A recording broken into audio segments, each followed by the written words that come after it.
Oke, sambil nunggu yang lain. Ntar saya cobain. Kemarin siapa yang isi? Kemarin itu Mbak Indiana Ayu Alwasila. Bahas buku apa, Mas? Yang kemarin? Ya. Yang kemarin itu Game Storming. Oh. Game Storming. Mas admin boleh tolong di broadcast lagi ya, di blast lagi ke yang lain karena handphone saya lagi error nih WA-nya. Biasanya mereka dadakan juga dikasih taunya, remindernya. Sama jangan lupa reminder untuk besok. Aku penasaran nih Mas Brili mau bedah buku yang mana, soalnya banyak banget bukunya Mas Brili. Saya nggak bedah buku saya sendiri, Mas. Ini bedah bukunya Seth Godin. Oh, keren. Yang Purple Cow.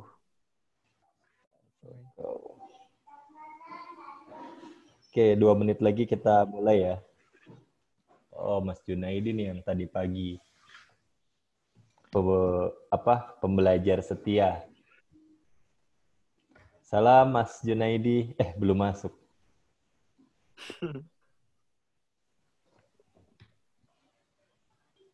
Nah lagi ya.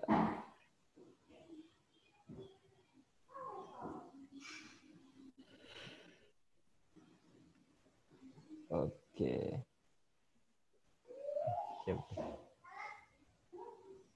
Mas Bri ada yang mau di screen sharing nggak Mas? Ada. Ada ya? Sudah siap. Oh, udah siap. Mungkin boleh sambil dicoba Mas sebelum dibuka. Oke. Sambil nunggu yang lain.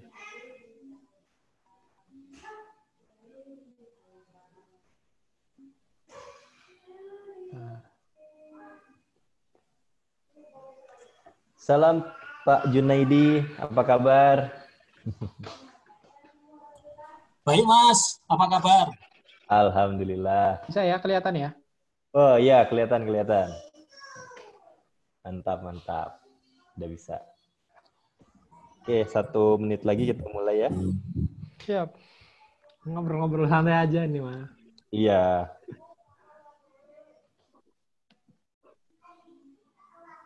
Oke, sambil nunggu yang lain, kita mulai aja. Bismillahirrahmanirrahim. Assalamualaikum warahmatullahi wabarakatuh. Assalamualaikum warahmatullahi wabarakatuh. Waalaikumsalam warahmatullahi wabarakatuh. Alhamdulillah wa syukurillah kita bisa berkumpul silaturahmi pada malam hari ini. Insya Allah niat kita di sini adalah sama-sama belajar dan hari ini luar biasa ada kontributor yang baik hati yang mau membantu mentransfer ilmunya dari suatu buku yang sangat luar biasa ya, buku internasional, di mana narasi dari sharing bedah buku internasional itu kan biasanya kita kesulitan nih sebagai orang awam gitu ya, entah dari bahasanya, entah dari maksudnya, entah dari pola pikir yang ada dalam buku itu, sampai akhirnya kita butuh orang-orang hebat, orang-orang akademisi yang memang paham untuk menyampaikan isi buku internasional tersebut gitu. Jadi insya Allah kita akan dipermudah. Nah di sini ada Mas Brili Agung yang saya sengaja cari orang-orangnya yang bisa Googleable ya, yang udah pasti itu orang keren, orang terkenal gitu ya, dan yang memang kita bisa lihat track record-nya. Di mana Mas Brili ini sangat luar biasa, praktisi bisnis juga ya Mas ya. Punya bisnis hotel ya. Saya kemarin lihat beritanya, kalau di saat orang lain hotelnya tumbang, malah Mas Brili ini hotelnya okupansinya malah stabil ya Mas ya. Alhamdulillah. Alhamdulillah. Terus punya rumah sakit juga ya. Kemarin saya lihat di medsosnya ada rumah sakit dan juga mengelola banyak investasi. Ada investasi kebun alpukat juga ya Mas ya. Ada. Ya, jadi saya salah satu yang update dan belajar juga dari update-updatean status di medsos Mas Brili. Nah, bagi teman-teman yang belum temenan, nanti bisa temenan langsung sama Mas Brili untuk komunikasi lebih lanjut. Oke, saya buka aja nih. Maaf nih, saya lagi di rumah ya, agak berisik anak-anak. Oke, kita langsung aja. Yang akan dibedah adalah buku Purple Cow dari Seth Godin. Pas banget nih di acara Idul Adha nih ya, masih mabok. Iya. Tapi ya, nanti akan dijelasin kenapa sih bukunya Purple Cow gitu ya. Saya juga penasaran, pengen dapat ilmu dari bukunya Seth Godin ini. Soalnya Seth Godin ini terkenal dari nggak cuman buku ini ya Mas ya, tapi banyak buku yang lainnya. Tapi di sini Mas Brili akan menyampaikan sharing dengan bukunya Purple Cow. Nah, tidak lama lagi, silakan kepada Mas Brili untuk memulai sharing bedah buku Purple Cow. Monggo Mas. Bismillahirrahmanirrahim. Assalamualaikum warahmatullahi wabarakatuh. Terima kasih Kang Abel atas kesempatannya. Saya diberikan amanah untuk mengupas salah satu buku yang ditentukan ya, buku-buku dari luar negeri, dari penulis-penulis terkenal di dunia yang salah satunya adalah Seth Godin. Kenapa saya suka banget sama Seth Godin? Pertama karena pendekatannya adalah pendekatan kreatif, pendekatan marketing yang update, yang tidak terlalu teoritis gitu ya, tapi dia membuka batasan-batasan, menggebrak batasan-batasan yang selama ini ada. Gitu. Nah, teman-teman juga boleh nanti Google aja Seth Godin. Itu buku-bukunya banyak, tidak hanya Purple Cow aja, tapi ada Marketing is Nothing dan yang lain sebagainya. Banyak buku-bukunya beliau. Jadi saya mendapatkan kehormatan pada malam hari ini untuk mencoba sharing dari apa yang sudah saya baca dan sudah saya pahami dari Seth Godin ini. Buku Purple Cow sendiri pertama kali saya dapatkan informasinya dan tertarik untuk membacanya ketika sekitar 3 tahun lalu lah saya ngobrol dengan Mas Panji Pragiwaksono ya. Karena dalam beberapa channelnya, dalam beberapa kesempatan dia selalu bilang tentang kreativitas dalam memulai sebuah karya. Ada satu kalimat yang sangat saya ingat sampai sekarang adalah lebih baik sedikit berbeda daripada sedikit lebih baik. Nah, saya ulangi lagi, lebih baik sedikit berbeda daripada sedikit lebih baik. Dan itu sebenarnya adalah intisari dari buku yang akan kita bahas pada malam hari ini, yaitu dari Purple Cow, dari Seth Godin. Saya akan share beberapa slide yang tadi sudah saya buat. Semoga bisa bermanfaat untuk teman-teman semuanya. Nah, ini Seth Godin, ya, ini bentuk bukunya. Jadi dari bentuk bukunya itu nggak vertikal gitu, covernya. Covernya itu sudah horizontal. Jadi ketika ditemukan pun orang sudah akan tertarik untuk bisa membacanya.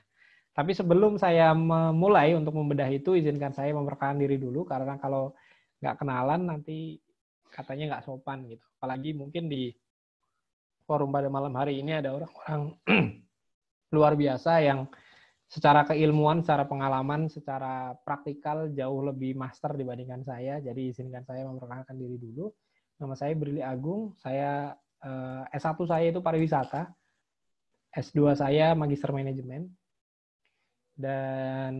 Tapi saya tidak berkecimpung di dunia pendidikan sama sekali. Jadi nggak ngedosen, nggak di kampus atau di mana gitu. Saya lebih fokus ke praktisi bisnis. Walaupun alumni Grounded Coach, tapi saya juga nggak nge-coach orang. Saya lebih fokus coaching diri saya sendiri sama tim bisnis saya aja sih selama ini. Dan dari sisi penulis buku juga, saya sudah menuliskan 37 buku. 30 diantaranya itu sebagai co-writer atau ghostwriter. Dan dari sisi bisnis, alhamdulillah sampai sekarang ada 9 PT perusahaan yang saya dirikan dan saya ada di dalamnya, baik sebagai eksekutif maupun sebagai investor. Dan ini kalau mengikuti Robert Kiyosaki ya. Rich Dad Poor Dad itu kan ada 4 kuadran. Ternyata setelah saya analisis, saya hidup di 4 kuadran itu. Walaupun dengan berbagai macam aktivitas, tapi alhamdulillah semuanya masih bisa terkendali. Dan walaupun kemarin terkena badai COVID-19, pandemi, tapi ya alhamdulillah sampai sekarang semuanya terkendali tanpa saya harus mengorbankan satu orang karyawan pun atau satu bisnis pun, semuanya masih bisa tercover, semuanya masih bisa jalan. Jadi ini bisnis saya kalau dilihat ada di bidang properti, produktif ya, terutama di hotel.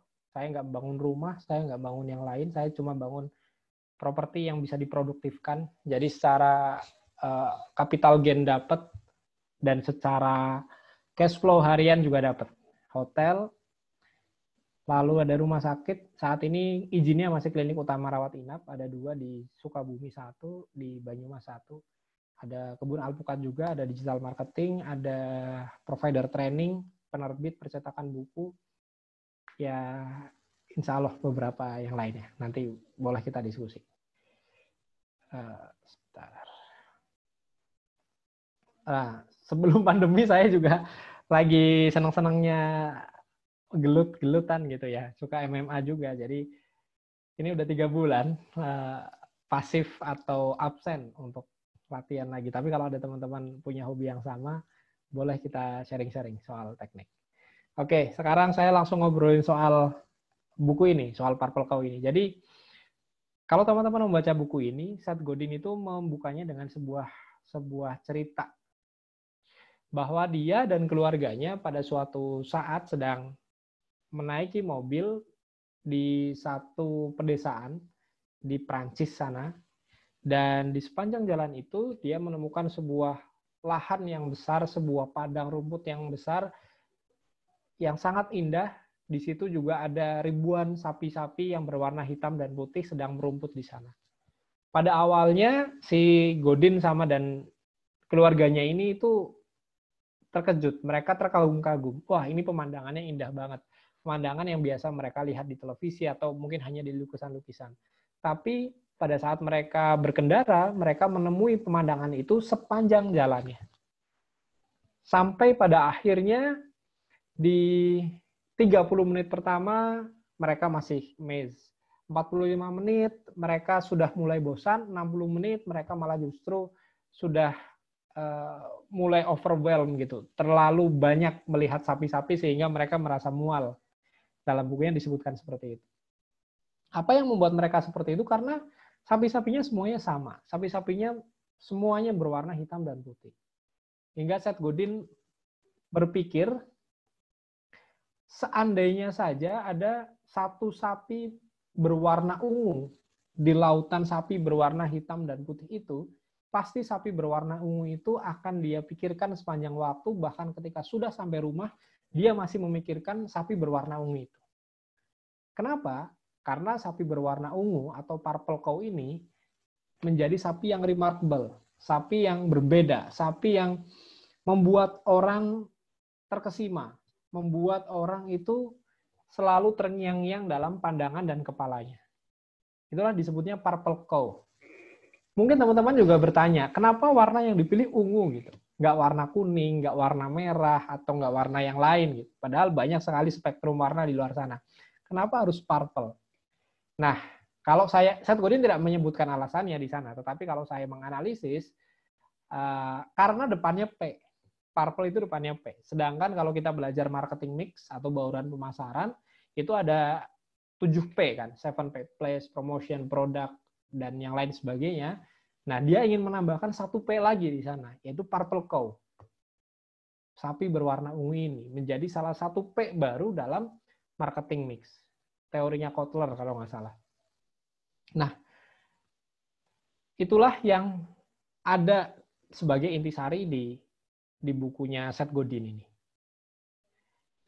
Apa saja yang saya bisa rangkum di sana? Ternyata untuk melakukan penjualan atau pemasaran produk itu tidak hanya sekedar kita sekarang bakar-bakar duit, buang-buang uang, pasang iklan di sana sini. itu tidak serta-merta berpengaruh positif terhadap konversi sales kita. Jadi yang bisa saya rangkum adalah di sini ada 3 kata kunci atau 3 poin penting bagaimana Seth Godin dalam bukunya The Purple Cow itu menunjukkan beberapa study case yang dilakukan oleh produk-produk di luar sana untuk menjadi Purple Cow-nya seperti Starbucks dan yang lainnya. Ada banyak contoh produk yang ada di sana yang ditunjukkan study case-nya. Saya ambil intisarinya itu ada 3. Yang pertama, pemasaran itu kembali lagi ke masa sebelum adanya iklan televisi. Orang sekarang cenderung lebih percaya rekomendasi. Dulu kita kembali sedikit ke zaman sebelum ada sosial media atau bahkan zaman sebelum ada iklan TV. Di mana orang kalau membutuhkan suatu barang, pasti mereka akan bertanya, mereka akan mencari referensi dari orang-orang yang sudah pernah menggunakan barang yang sama. Setelah itu, eranya berubah. Eranya menjadi era iklan. Orang memasang iklan di baliho-baliho, spanduk, banner, TV, dan yang lain sebagainya. Sosial media pun sama. Orang memasang iklan di sana. Jadi dalam Purple Cow ini, Seth Godin itu membagi 3 fase orang beriklan. Jadi ada 3 era periklanan ternyata. Sebelum fase periklanan ini ada, itu tadi, orang memakai word to mouth ya. Orang-orang cenderung memasarkan jasanya dengan cara rekomendasi, dengan cara mulut ke mulut dari orang ke orang.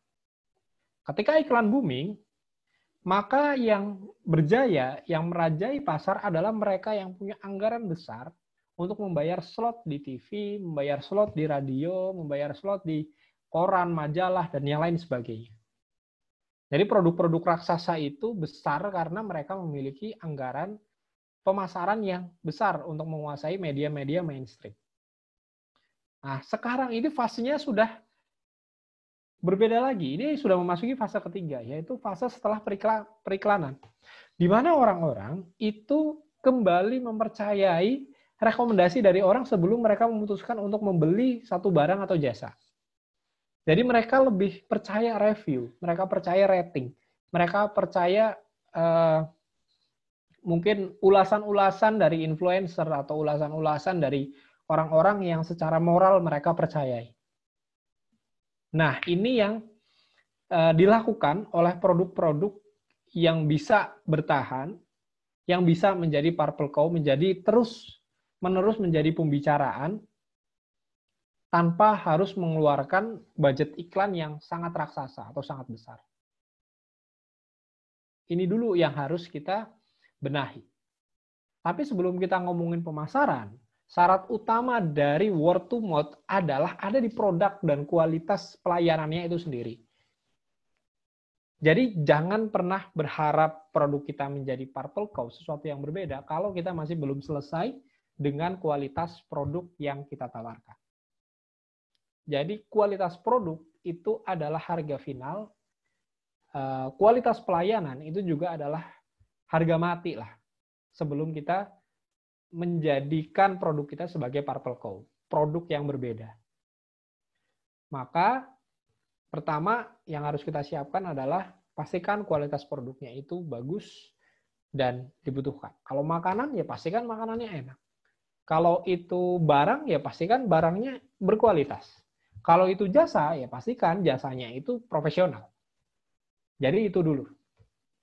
Baru kita ngomongin soal bagaimana ini membuat produk ini menjadi produk yang berbeda di luar sana. Produk yang ungu di tengah hitam dan putih. Lalu yang kedua, berani mengambil resiko lebih baik daripada tidak sama sekali. Nah, ini banyak saya ambil contoh-contoh penguasa-penguasa pasar atau market leader sekarang di luar sana itu tidak terlalu berani untuk mengambil resiko-resiko bisnis. Mereka cenderung bermain aman. Mereka cenderung untuk tidak melakukan perubahan besar. Dan sayangnya perilaku yang ditunjukkan oleh penguasa-penguasa besar atau pasar atau market leader ini adalah ditiru oleh para pebisnis-pebisnis yang levelnya lebih rendah daripada mereka. Ya sebut saja para UMKM. Ya akhirnya terlalu banyak yang common di sana, terlalu banyak hal-hal yang biasa-biasa saja di sana, tanpa ada satu yang menjadi ungu sendiri. Saya ambil contoh salah satu produk yang legendaris dan kemudian mati gitu ya. Itu kalau teman-teman ingat, produk ini itu pas saya SMP, ketika study tour, itu wajib banget tuh bawa to style gitu ya. Dulu istilah untuk kamera itu dengan seperangkat roll film. Jadi digantung, dikalungin, kita jalan-jalan, foto, roll filmnya habis, nanti ganti. Tidak ada orang yang tidak mengenal Kodak pada zaman kejayaannya, di tahun 90-an, sampai awal 2000-an. Nah, ini adalah contoh produk yang tidak mau mengambil resiko. Dia terus percaya diri dengan produk yang dia pakai. Dan dia tidak percaya perubahan itu akan datang. Ketika kamera digital tiba, ketika teknologi sudah berbeda, kamera analog itu sudah mulai ditinggalkan karena tidak praktis. Tapi Kodak masih tetap bertahan, dia tetap ngotot bahwa ini adalah produk yang tidak akan ditinggalkan. Kita sudah punya loyal market kita sendiri. Tapi pada kenyataannya, sekarang semuanya tinggal sejarah. Produk yang sedemikian besar menguasai pangsa pasar kamera pada saat itu, sekarang hanya tinggal cerita orang-orang yang pernah hidup di zamannya. Nah, itu kunci yang kedua. Kunci yang ketiga adalah baru, ciptakan produk yang menarik. Jadi di Purple Cow ini yang ketiga, kita harus menciptakan amazing experience. Produk yang berbeda dari apa yang sudah common di pasaran sana. Jadilah sapi ungu di tengah sapi hitam dan putih. Nah, kalau boleh, karena saya praktisi gitu ya, saya ingin menceritakan sebenarnya apa yang sudah saya praktekkan dengan ilmu yang ada di buku ini di usaha-usaha yang saya kelola saat ini. Saya akan mengambil contoh salah satu bidang usaha yang saya kelola, yaitu di Aksara Homestay. Aksara Homestay itu konsepnya adalah sebenarnya hotel budget biasa, kecil, 24 kamar, dan rate-nya 150.000 sampai 250.000, rate normalnya. Tetapi apa yang membuat saya percaya diri menyatakan atau mengatakan Aksara Homestay ini outstanding dibandingkan hotel-hotel budget yang lainnya adalah strategi yang saya gunakan untuk bisa membuat Aksara Homestay ini menjadi Purple Cow di antara budget-budget hotel yang lainnya. Karena Aksara Homestay ini baru start operasi itu 1 September 2019. Jadi masih baru banget gitu. Dan kalau teman-teman belajar dunia perhotelan gitu ya, hotel yang baru berdiri itu membutuhkan waktu 1 sampai 2 tahun untuk bisa naik okupansinya atau tingkat huniannya hingga menyentuh angka 70% di saat normal. Tapi alhamdulillah, Aksara Homestay ini sudah saya siapkan menjadi Purple Cow dulu sebelum dia launching, sebelum kami buka. Jadi dari bulan pertama, kita sudah mencapai target angka minimal 70% tingkat hunian. Dan berkembang sampai 90% hingga akhirnya pandemi tiba. Pandemi kami sempat turun sampai 40%. Tapi 40% kami itu 40% yang tinggi. Karena apa? Karena di saat itu hotel lain itu di bawah 10%. 1 digit okupansi. Tapi kami masih di angka 40%. Dan 40%, ketika 40% itu kami mengambil rumus kedua tadi dari Purple Cow, yaitu berani mengambil resiko. Resikonya apa? Ini. Saya menghibahkan semua hotel saya untuk tempat menginap gratis tenaga medis. Ini adalah satu strategi yang untuk sebagian besar orang, apalagi untuk orang-orang perhotelan, di Purwokerto sendiri tidak ada yang berani mengambil resiko ini. Mereka lebih memikirkan resiko nama baik hotel mereka nanti setelah pandemi ini berakhir. Mereka takut hotelnya dicap menjadi sarang virus, karena dipakai untuk tempat menginap para tenaga kesehatan. Dan itu saya buktikan salah. Ini yang saya lakukan ketika Maret kemarin juga tidak ujuk-ujuk karena saya melihat dengan mata kepala saya sendiri, dengan telinga saya sendiri, di kota saya, di Purwokerto ini, tenaga medis itu masih banyak banget yang didiskriminasi atau diberikan stigma negatif. Mereka diusir dari kos-kosannya, mereka dilarang pulang oleh lingkungan RT dan RW-nya, mereka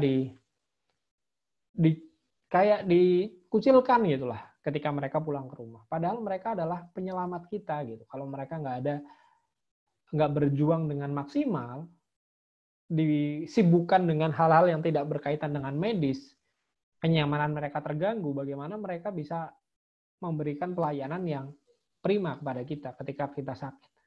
Jadi itulah yang menjadi dasar saya langsung mengambil tindakan yang ekstrim. Saya tutup hotel saya untuk tamu umum, lalu saya persilakan semua tenaga medis yang berjuang di ruang isolasi COVID-19, di rumah sakit rujukan di Purwokerto dan Banyumas untuk bisa menginap gratis di sana. Apa yang saya dapat jauh melebihi ekspektasi saya. Saya cuma nge-tweet gitu dan masukkan di Instagram. Ternyata tweet saya itu impresinya itu sampai hampir 1 juta impresi di Twitter ya. Dengan retweet dan komen itu puluhan ribu lah. Engagement-nya juga sangat tinggi, hanya dalam waktu 2-3 hari. Nah, ketika satu sosial media itu booming, maka akhirnya media mainstream pun ikut masuk ke sana.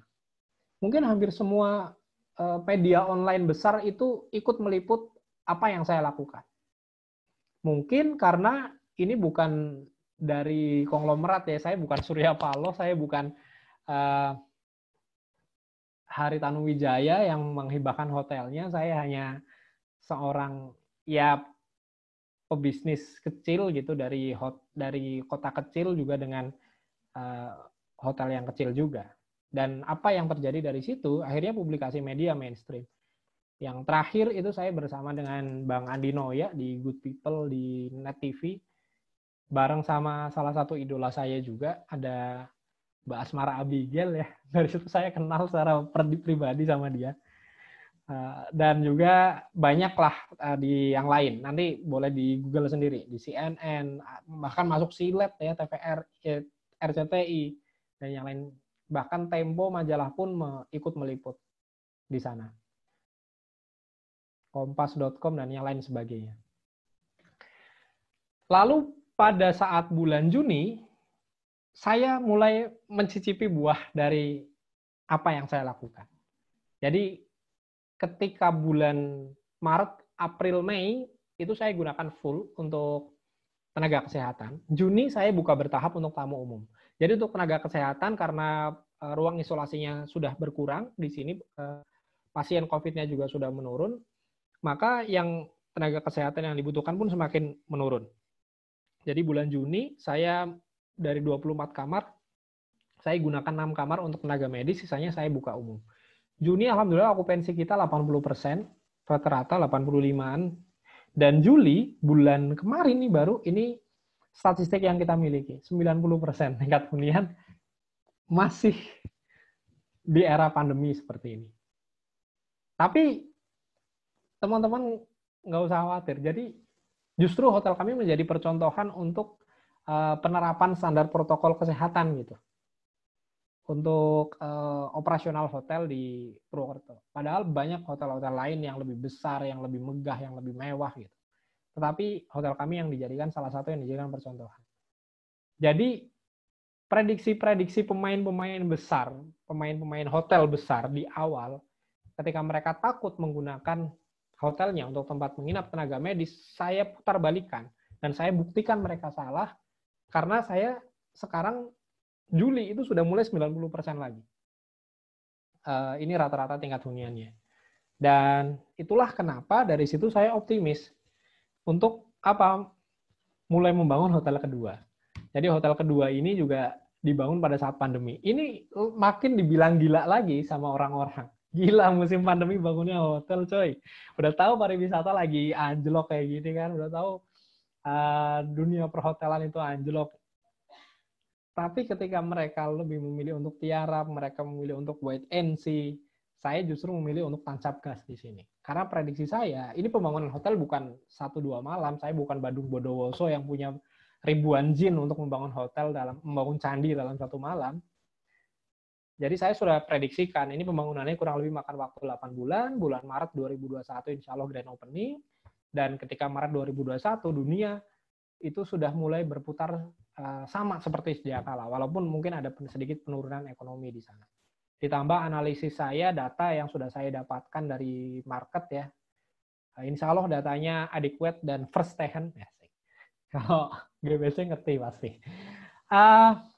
Market hotel akan semakin terdistraksi antara mereka yang benar-benar kaya banget atau mereka yang membutuhkan fasilitas yang super prime dengan mereka yang ada di sisi budget. Jadi hotel-hotel yang ada di tengah ini, hotel bintang 3, 4, 2, 3, dan 4 ini akan kekurangan atau kehilangan marketnya. Karena menyebar kedua spektrum itu. Hotel yang mewah sekalian atau yang budget sekalian. Dan di awal saya sudah menyeting ini adalah hotel budget dengan standar pelayanan bintang 5. Kenapa saya pede ngomong kayak gini? Karena saya alumni Ritz-Carlton Jakarta Pacific Place. 2 tahun saya di sana sebagai learning manager. Saya paling tidak mengetahui bagaimana Ritz-Carlton membangun culture-nya dari tahun abad 18 sampai sekarang menjadi salah satu hotel paling mewah di dunia. Standar-standar pelayanan mereka, credo mereka, dan yang lain sebagainya, itu yang saya berikan di budget hotel yang saya dirikan. Jadi fasilitas budget hotel, tapi level pelayanan 5 star. Itu yang saya tawarkan. Itu yang menjadi Purple Co. di antara hotel-hotel budget yang lain. Kalau hotel budget yang lainnya, ya mungkin fasilitas bisa jadi saya kalah, tetapi dari sisi pelayanan, saya jamin kita masih ada di atas mereka. Salah satunya adalah misalnya standar check-in maksimal 1 menit. Standar follow-up komplain itu saya berikan waktu resolusi 5 menit dan saya berikan budget untuk mengatasi komplain itu kepada setiap karyawan saya itu bisa sampai ke 1 juta rupiah untuk setiap komplain agar mereka bisa menyelesaikan komplainan itu. Jadi itu yang saya lakukan, standar-standar hotel bintang 5 saya lakukan di budget hotel.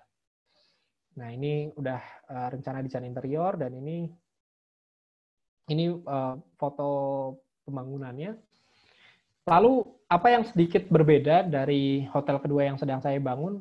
Saya ingin membuat Purple di antara Purple lagi. Kalau hotel pertama itu kita memang sistemnya syirkah ya. Tapi di hotel pertama itu hanya 25 orang pemilik sahamnya. Sedangkan di hotel kedua, saya membuat satu insight dari fenomena pandemi ini bahwa mereka yang bertahan adalah mereka yang memiliki market yang besar. Jadi saya berpikir, kalau misalnya pemilik capital atau capital owner atau sohibul mal ini adalah juga sebagai marketer dan sekaligus konsumen, maka bisnis ini akan lebih sustainable. Jadi bayangkan kalau teman-teman mendirikan bisnis, pendanaannya dari satu sumber, anggap saja dari lembaga keuangan atau dari bank gitu ya.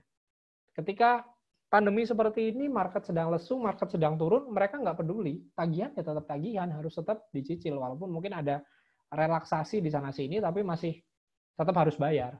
Tetapi bayangkan kalau misalnya pemilik modal Anda, mereka juga adalah target market Anda, dan juga mereka adalah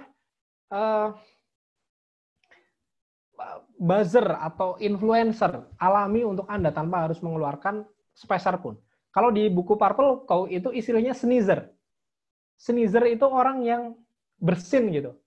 Dan dia menyebarkan virus. Tapi dalam hal pemasaran, virus yang disebarkan adalah virus promosi tentang diri, tentang produk yang kita miliki.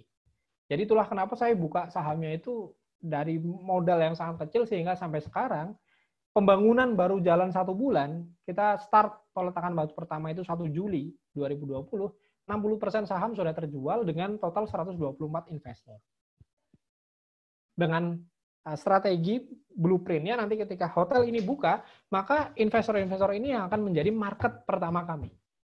Mereka yang akan menjadi marketing pertama kami. Mereka akan menjadi sneezer pertama kami, influencer atau buzzer tentang hotel yang mereka ikut miliki di sana. Gitu. Nah, penutup dari saya, ini juga ada di bukunya Seth Godin ya. Menjadi berbeda itu memang nggak mudah, dan nggak semua orang itu berani. Tapi di era di mana kita dihajar begitu banyak informasi, menjadi normal itu sama aja dengan nggak ada. Jadi ketika Anda mau membuat bisnis Anda sustain, membuat bisnis Anda bertahan, maka lakukanlah hal-hal yang tidak normal. Karena kalau Anda hanya bermain aman, bermain normal saja, ya Anda akan menjadi salah satu di antara ribuan sapi hitam putih lainnya di sana. Kurang lebih begitu. Semoga bahasan singkat ini cukup bisa mewakili apa yang ada di Purple Cow-nya Seth Godin, sekaligus sharing best practice yang saya lakukan di usaha yang saya miliki. Terima kasih. Saya kembalikan lagi ke Mas Abel selaku moderator. Wassalamualaikum warahmatullahi wabarakatuh. Oke, Waalaikumsalam.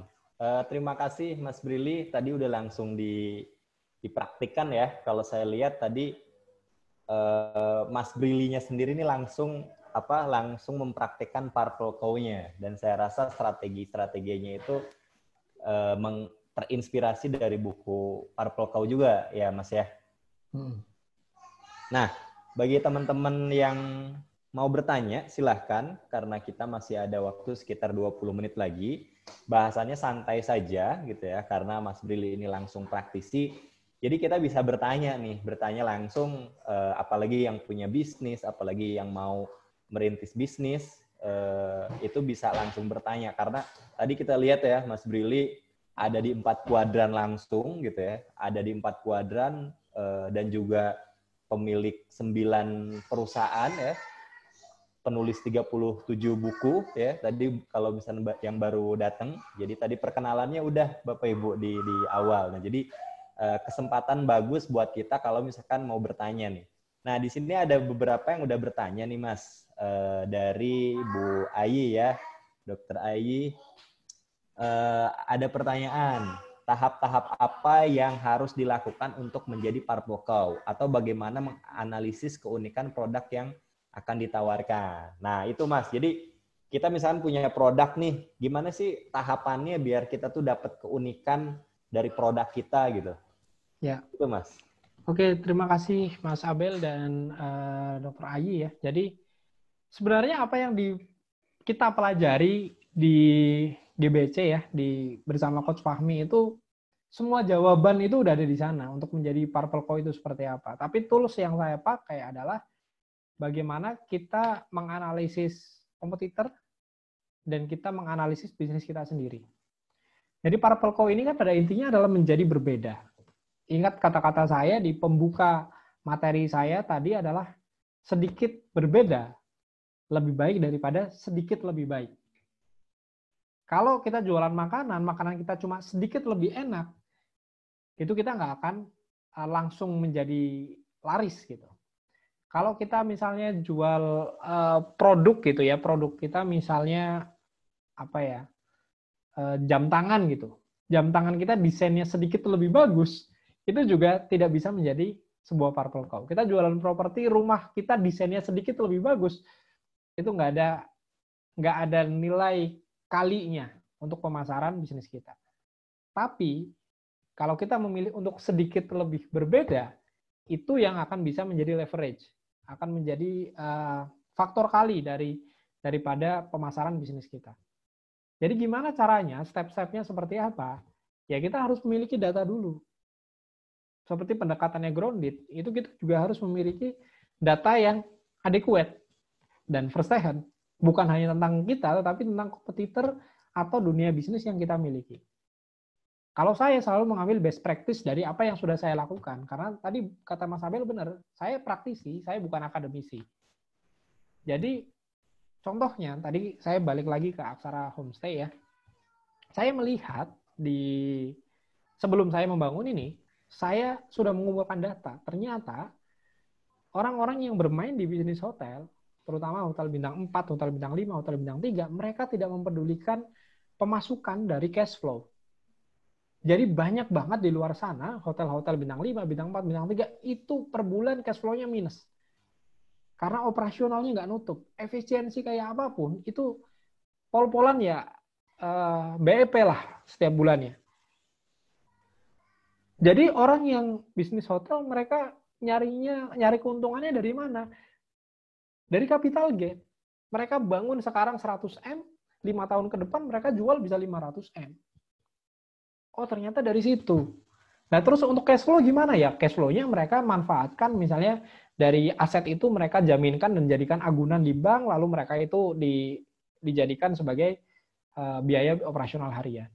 Tapi berat dong kalau kayak gitu. Jadi saya berpikir ketika kompetitor bermain seperti itu, saya berpikir pendekatan lain.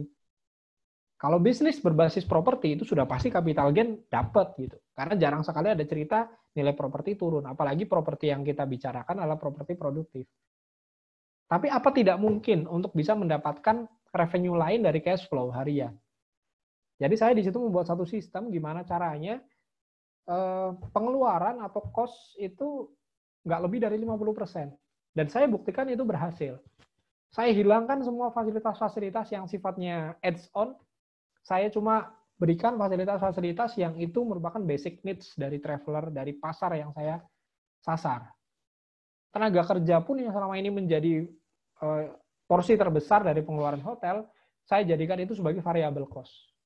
Jadi fixed cost-nya saya kurangi 50%, sisanya untuk tenaga kerja saya jadikan itu variable cost dengan cara menggandeng satu koperasi atau kelompok ibu-ibu di luar sana untuk menjadi salah satu mengisi sisi karyawan di bidang housekeeping dan yang lain sebagainya. Itu yang saya lakukan untuk membuat efisiensi pengeluaran.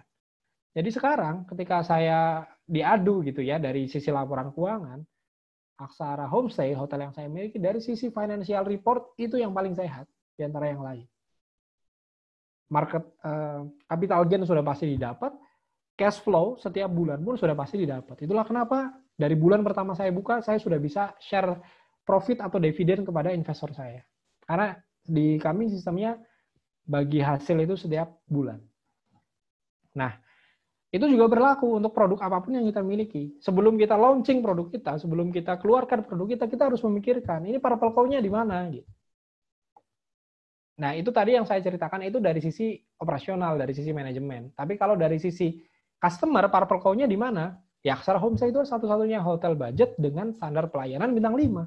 Saya membawa blue blood gitu ya, darah Ritz-Carlton saya install ke penginapan atau ke hotel yang saya miliki. Dan itulah yang membuat rating dan reviewnya itu alhamdulillah kalau di Google itu 4,8 dari 5 gitu. Dan kalau di Red Doors itu kita 4,7 dari 5. Nah, itu yang selalu saya lakukan. Jadi kita main karena ini bisnis pelayanan, bisnis jasa, maka pelayanan yang terus saya maksimalkan. Nah, silakan itu diadaptasikan ke produk masing-masing. Karena pendekatannya setiap produk pasti berbeda. Tapi pastikan dari sisi manajemen, dari sisi internal, dan dari sisi eksternal, dari sisi customer, klien, atau investor, itu semuanya ada unsur P yang ke-9, purple cow. Gitu, Kang Abel. Oke, jadi saya masih ingat tuh waktu dulu di kelas GBC untuk dapat keunikan tuh ada ada study case ya, yang Pak Apran kalau nggak salah dari Palembang, yang dia pindang pegagan ya kalau nggak salah, ya pindang gitu. Jadi pindangnya ini katanya kalau mau dibikin beda, bikinlah pindang dari ikan yang masih perjaka kalau yang cowok.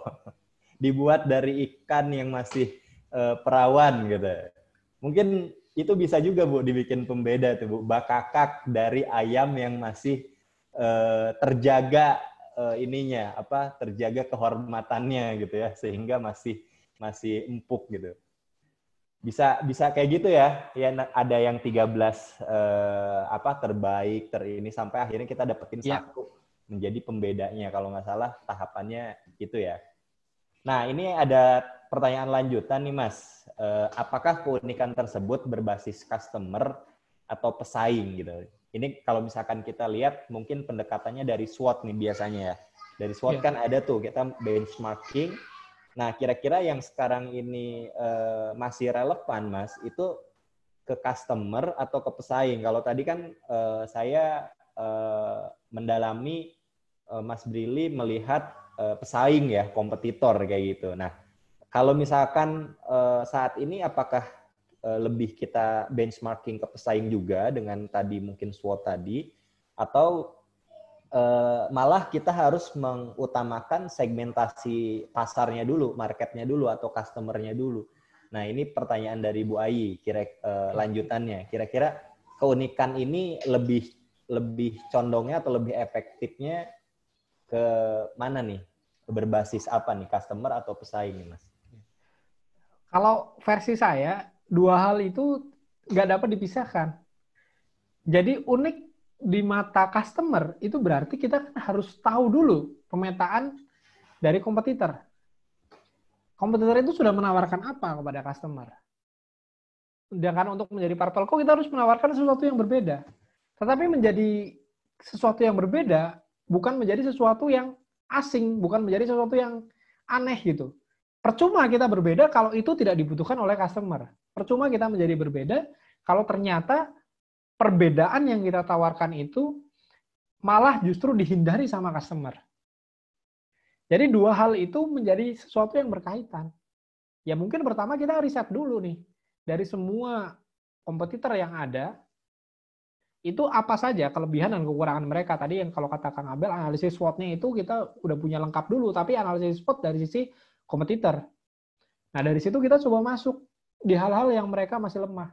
Weakness-nya mereka itu apa? Nah, kita mungkin masuk di situ.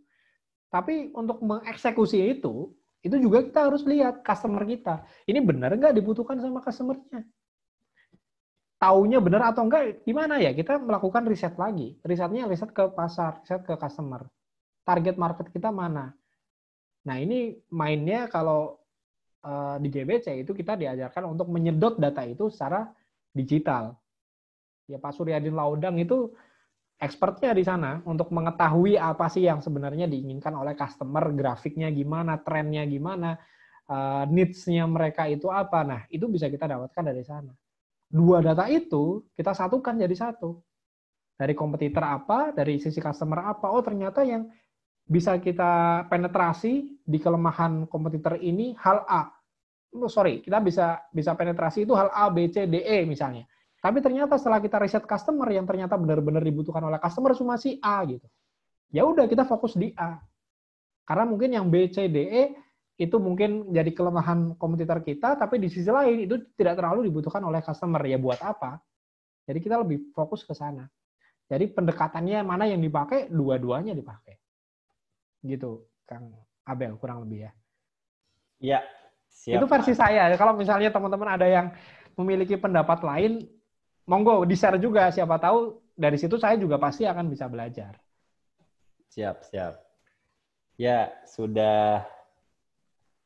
Tadi sudah oke. Terima kasih Mas Brili, anak muda yang sukses katanya. Ini bahasa Sunda, Mas. Nuhun Mas Brili, anak muda sukses. Oke, ada satu lagi yang raise hand ya. Mas Umam mungkin langsung bertanya aja ya. Saya unmute. Silakan Mas Umam. Baik, terima kasih Mas Abel. Mas Brili, saya mau tanya, tadi kan di slide itu kan ada ya, kita itu untuk tahap membuat menjadi Purple Co itu yang pertama kan keluar ya, itu keluar. Halo? Nggak jelas, Mas. Ya, agak putus-putus di saya. Mas Umam, putus-putus, Mas. Saya bantu chat aja ya. Mas Umam, suaranya putus.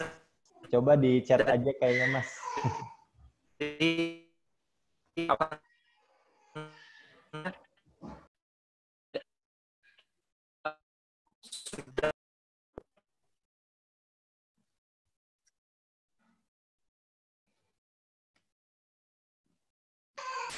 Suara Mas Umam putus-putus, sepertinya jaringannya bermasalah, Mas. Bisa... Oh, malah keluar. Ya, kayaknya ada kendala teknis ya, Mas Umam ini. Mungkin sambil menunggu Mas Umam, ada yang mau bertanya lagi? Ibu Mutia mungkin Bu, ini sama-sama pakar marketing ya, karena Purple Cow ini buku marketing banget nih. Oh ini Mas Umam hadir lagi. Mas, silakan Mas, di chat dulu saja. Sepertinya tadi ada kendala jaringan ya, tadi sempat terputus. Silakan Mas. Siapa tahu pertanyaannya sama dengan yang lain, menginspirasi juga. Jadi kita bisa langsung mendapatkan insight lebih dalam lagi. Monggo Mas Umam, ditunggu di chat aja ya, biar tidak putus-putus lagi. Sambil yang lain mungkin ada yang mau bertanya, dipersilahkan. Karena waktu kita hanya 10 menit lagi. Kecuali Mas Brili mau nambahin waktunya. Siap. Ya, silakan teman-teman.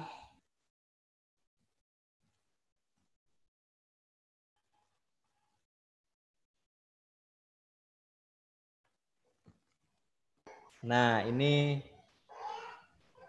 mau tanya, kalau bisnis kita sudah berhasil jadi sapi ungu, sapi ungu, kemudian banyak bisnis lain yang ikut-ikut jadi ungu.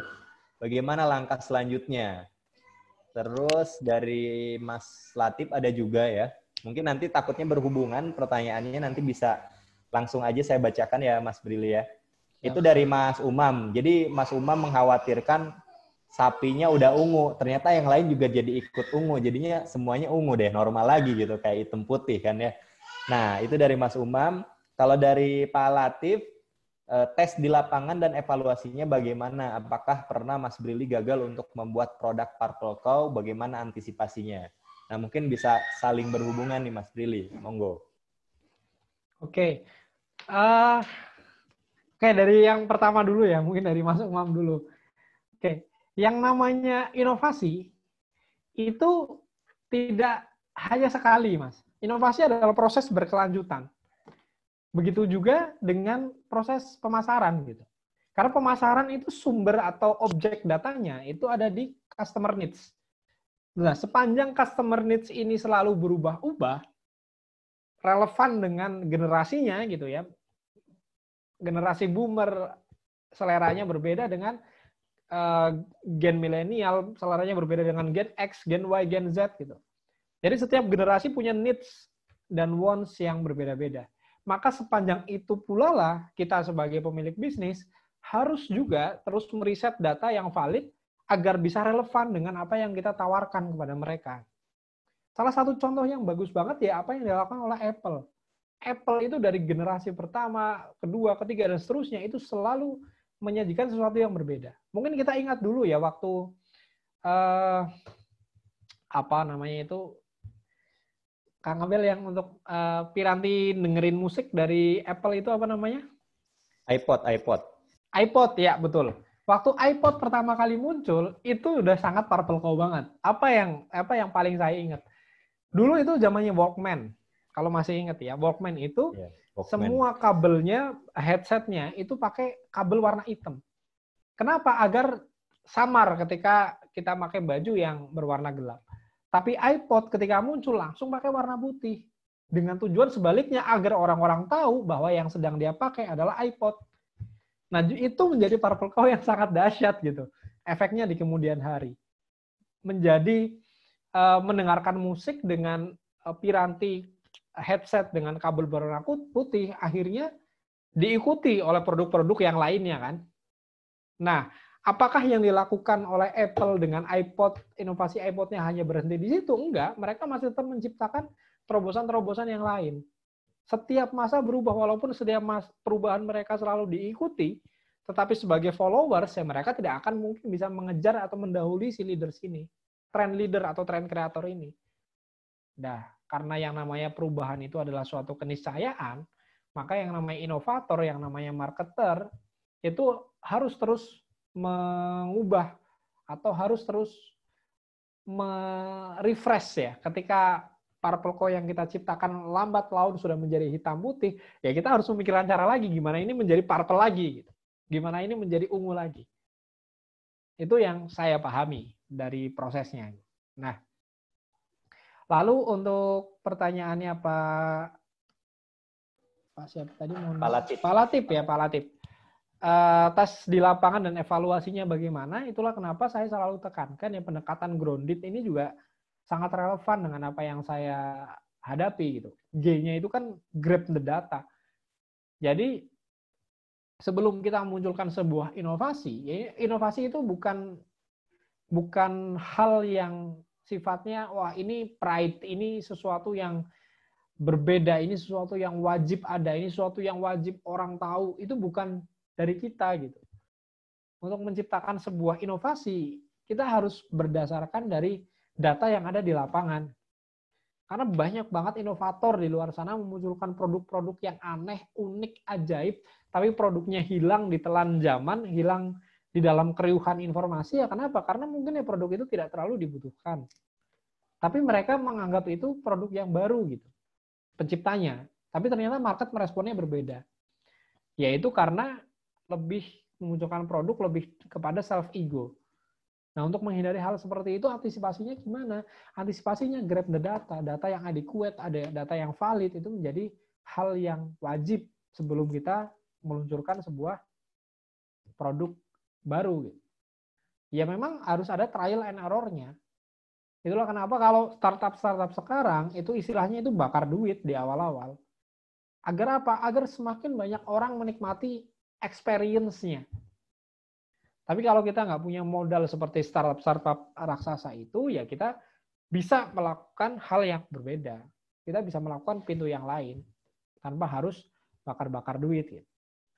Apakah saya pernah gagal? Ya pastinya pernah, Pak.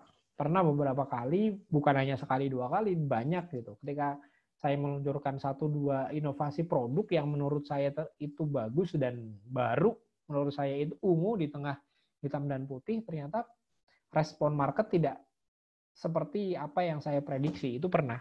Tapi dari situ saya terus belajar untuk bisa menciptakan produk baru tanpa mengorbankan idealisme saya, tetapi juga harus relevan dengan apa yang market saya butuhkan. Gitu. Dulu ketika saya usia 20-an, sekarang usia saya 30 gitu. Pas kemarin Juli, wah itu idealisme itu menggebu-gebu. Ya ini produk harus kayak gini, ini wajib ada ininya, ini wajib kayak gini. Jadi idealisme itu lebih penting daripada data di market. Akhirnya apa ya? Akhirnya banyak yang flop. Nggak jalan produk yang saya bikin. Tapi dari situ saya belajar, oke, ternyata harus ada adjustment nih antara idealisme dengan market needs.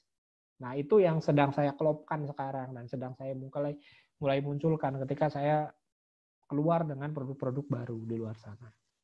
Gitu. Kurang lebih gitu, Kang Abel.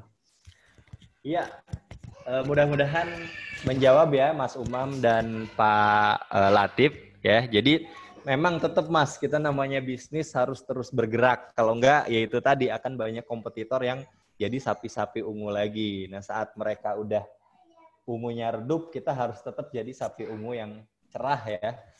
Jadi kalau misalkan kemarin dari yang saya dapat, memang kita harus punya produk yang bukan yang I love me gitu ya, tapi yang I love you ya. Jadi jangan yang saya cinta produk saya, tapi orang lain belum tentu gitu cinta produk kita atau suka produk kita. Makanya tadi data itu penting banget gitu ya. Data itu penting banget. Di mana ya yang beli kan orang lain, bukan kita sendiri. Nah jadi kesimpulannya mungkin itu ya, Mas Brili ya. Siap, betul. Ini kayak kamera saya agak error, Mas. Jadi berhenti di tengah jalan. Tapi suara saya semoga masih terdengar jelas. Masih. Nah, teman-teman, karena sudah di penghujung acara, nggak terasa ya, 1 jam berlalu gitu aja dan seru banget pembicaraannya. Mungkin teman-teman masih ada pertanyaan lain-lain, bisa feel free to ask ke Mas Brili langsung ya, Mas ya, kalau mereka mau tanya-tanya. Dan ini juga saya chat barusan di chat Zoom ya. Ini ada salah satu programnya Mas Brili, karena Mas Brili aktif juga di dunia sosial ya. Jadi teman-teman bisa langsung ikut partisipasi nih kalau misalkan ada yang mau berdonasi. Nah, kemarin ada donasi apa gitu ya Mas ya? Nah, sekarang donasinya jadinya cantelan untuk rakyat gitu ya. Nah, jadi teman-teman, karena event ini gratis, tapi mudah-mudahan jika ada sesuatu yang teman-teman atau Bapak Ibu rasakan dan mengambil manfaatnya, insya Allah teman-teman bisa sambil berdonasi biar ilmunya jadi amal jariah juga dan mudah diimplementasikan kepada kehidupan kita sehari-hari. Kurang lebih kayak gitu. Nah, mungkin ada lagi yang bertanya nggak? Kalau ada lagi yang bertanya, itu jadi haknya Mas Brili nih kalau mau nambah waktunya. Tapi kalau nggak ada... Boleh, nggak apa-apa. Kalau masih ada, silakan. Nah, boleh tuh. Siapa? Ada yang mau bertanya lagi? Mungkin Bu Mutia. Mas Brili keren review bukunya, nambah ilmu. Ya.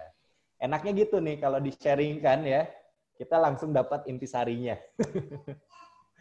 Ya, jadi teman-teman udah nggak perlu ini lagi ya, kecuali mau baca-baca lagi silahkan. Tapi intisarinya saya rasa tadi Mas Brili sangat-sangat memahami isi buku dari Purple Cow ini adalah intinya kita harus berbeda. Sedikit berbeda lebih baik dari sedikit lebih baik.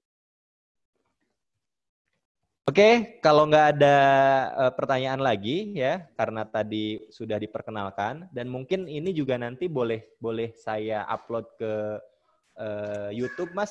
Siapa tahu ada yang berkenan yang mau belajar lagi karena ketinggalan.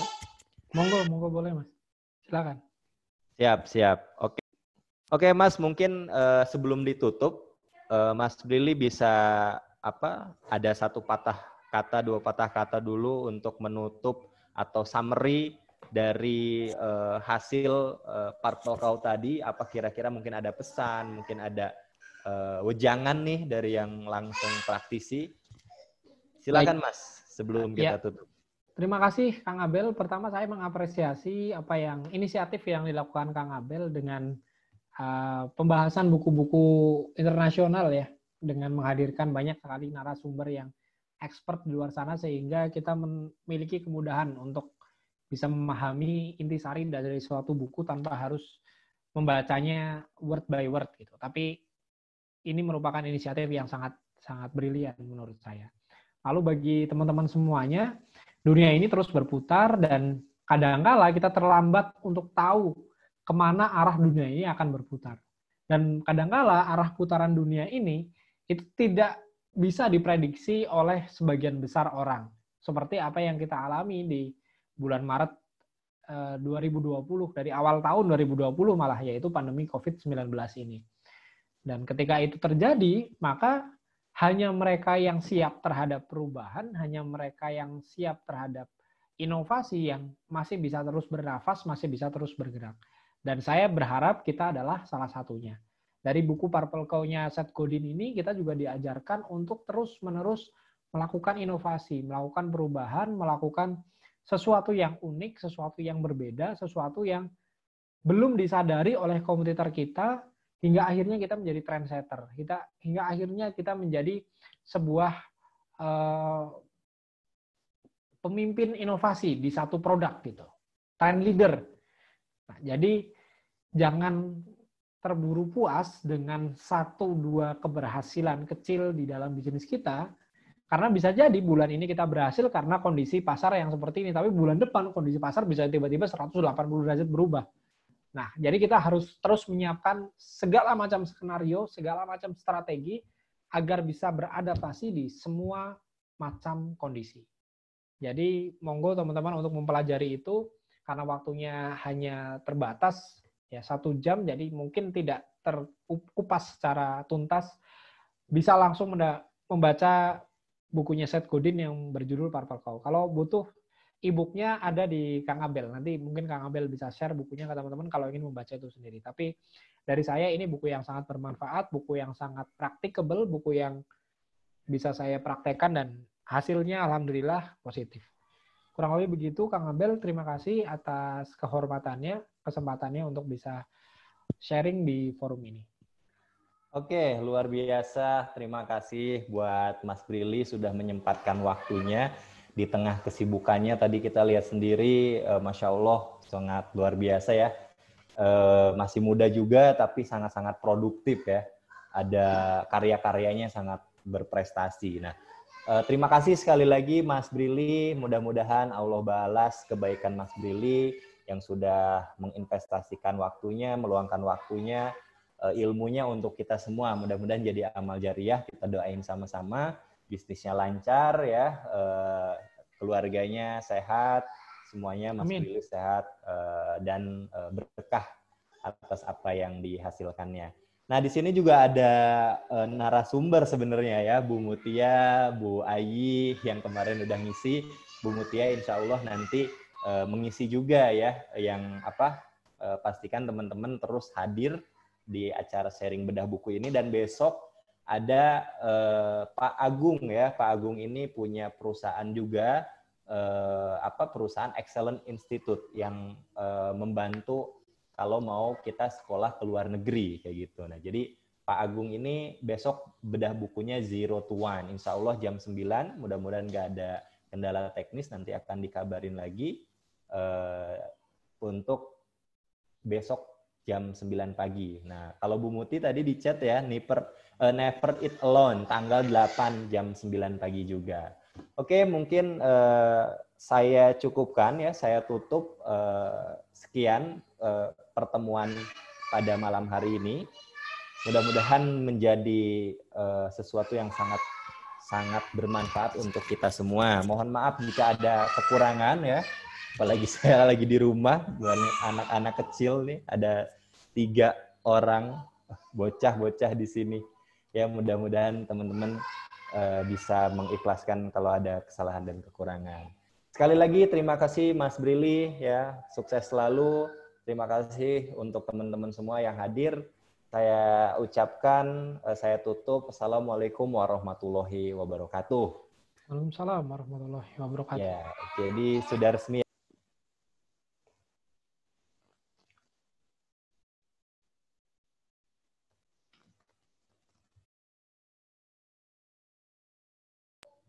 Oke, teman-teman, terima kasih atas kehadirannya.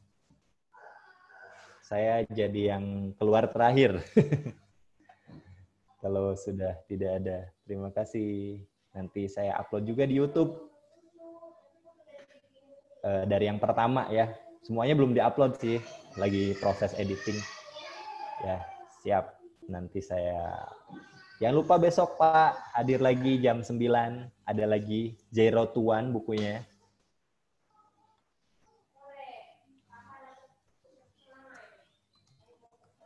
Atur nuhun juga Kang Ogi sudah memfasilitasi.